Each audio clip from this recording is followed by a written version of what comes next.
Salam bro, jumpa lagi di Ice Military Channel. Terjualnya drone Turki ke lebih dari 50 negara dunia, ternyata membuat Israel dan Amerika kebingungan. Sebuah laporan menyebutkan, bahwa kinerja ekspor drone Turki sangat membingungkan sektor pertahanan Israel, Amerika, dan China. Bagaimana tidak, 10 tahun yang lalu, tercatat pada tahun 2015. Pasar ekspor drone dimiliki oleh bangsa yang pernah diusir oleh Firaun, yaitu Israel, kemudian Amerika, dan China. Namun, sejak tahun 2015, pasar ekspor drone paman Rambo dan sapi emasnya, ternyata semakin impotensi akibat munculnya China yang menawarkan drone murah namun sering bermasalah. Dan drone Turki yang menawarkan solusi harga standar namun memiliki daya tahan gila. Dari data yang Mimin kulik-kulik dari situs resmi industri pertahanan Turki pada tanggal 4 Maret tahun 2023. Di sana tertulis, bahwa transaksi penjualan drone Turki selama 8 tahun, sejak 2015 hingga 2022, tercatat telah menembus 30 negara. Sedangkan memasuki tahun 2023, terjadi peningkatan ekspor yang cukup gila, menjadi 50 negara lebih. Di mana ekspor penjualan drone Al-Usmani tersebut, secara otomatis membuat drone Turki menjadi drone terbanyak yang diekspor ke berbagai negara hanya dalam waktu 9 tahun saja. Bayangkan bro, di saat teknologi drone hanya dikuasai Amerika dan Israel. Maka saat itulah dua negeri berdusanak ini, akan melancarkan aksi pikat-pikat untuk masuk dalam politik negara yang membeli senjatanya. Apa saja faktor yang membuat penjualan drone Turki sangat laris?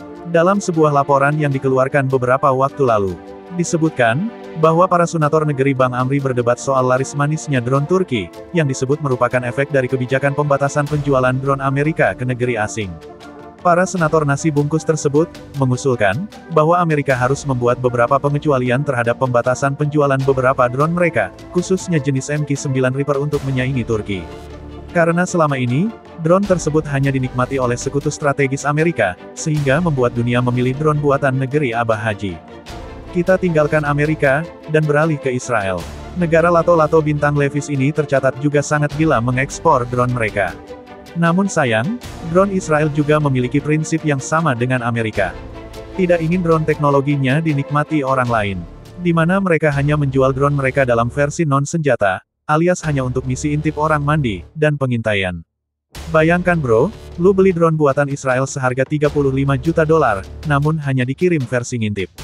Di mana dengan uang $35 juta tersebut, kalian sudah dapat membungkus hampir 2 drone Bayraktar TB2 dari Abah Haji Erdogan, yang memiliki kemampuan ngintip plus tusuk target berpresisi tinggi.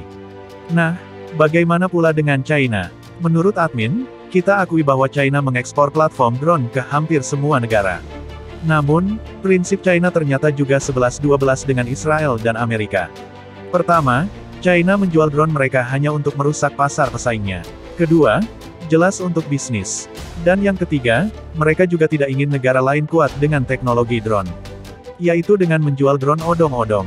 Ini terbukti dari banyaknya negara-negara yang membeli drone dari China. Mulai mengeluh, terhadap masalah kualitas drone yang tidak dapat efektif digunakan dan sering sakit gila. Maka oleh karena itu, di sini kita dapat menarik sebuah kesimpulan. Mengapa drone buatan Turki dalam waktu 9 tahun saja, sudah mulai merambah 50 negara. Yang akhirnya membuat negara-negara yang dulunya sangat lope-lope terhadap produk drone buatan China seperti Indonesia, kemudian beralih membeli drone dari Turki. Dan yang terakhir adalah, faktor pendukung lain drone Turki sangat mudah untuk dibeli, adalah juga karena unsur politik. Kita ketahui, saat ini Amerika mengancam negara dunia dengan undang-undang CATSA. Sehingga otomatis banyak negara yang tidak berani mendekat, dan lebih gilanya, kontrak yang sudah ada bisa batal di depan mata, seperti nasib jet tempur Su-35 milik Mesir dan Indonesia yang akhirnya dialihkan untuk Iran Al-Kucing Persia. Sedangkan China sendiri, kita ketahui adalah pesaing terbesar Amerika dalam semua lini. Yang otomatis, akan membuat seluruh perangkat militer yang akan dibeli dari negara ini juga di bawah bayang-bayang ancaman sanksi Sontoloyo Amerika. Sehingga karena sebab-sebab di ataslah. Sudah wajar saat ini, banyak negara beralih mengambil jalan tengah untuk memborong drone dari Turki yang memiliki harga standar dengan kualitas berkelas. Terlebih lagi, Turki adalah satu-satunya negara yang lepas dari berbagai sanksi Amerika, meskipun Amerika mencari-cari celah untuk membuat masalah, namun hal itu sudah lebih dibaca oleh Presiden Turki Abah Haji Erdogan dengan gaya pemerintahannya yang main dua arah. Di mana aksi Turki dapat dikatakan cukup cerdik. Di satu sisi, menentang kebijakan Amerika. Dan di sisi lain ikut aturan Amerika. Banyak para netizen yang menyebut ini adalah hal munafik. Namun itu hanyalah pemikiran kelas lato-lato para hater yang hanya mengambil satu jalan gila. Yang jika diberikan kekuasaan satu hari saja, pasti akan membuat bangkrut negara karena hanya mengedepankan emosi pribadi tanpa berpikir untuk kepentingan besar rakyatnya. Namun, untuk pemain kelas internasional seperti Abah Haji Erdogan, hal inilah yang akan membuat Turki dapat bermain ke seluruh arah. Baik itu dari blok Eropa, hingga juga bermain di blok Asia termasuk dengan para sekutu Rusia. Untuk selanjutnya, admin akan membahas masalah ini dalam part 2 video berikutnya. Terus ikuti channel ini untuk mendapatkan informasi terkini terkait perkembangan teknologi militer Turki.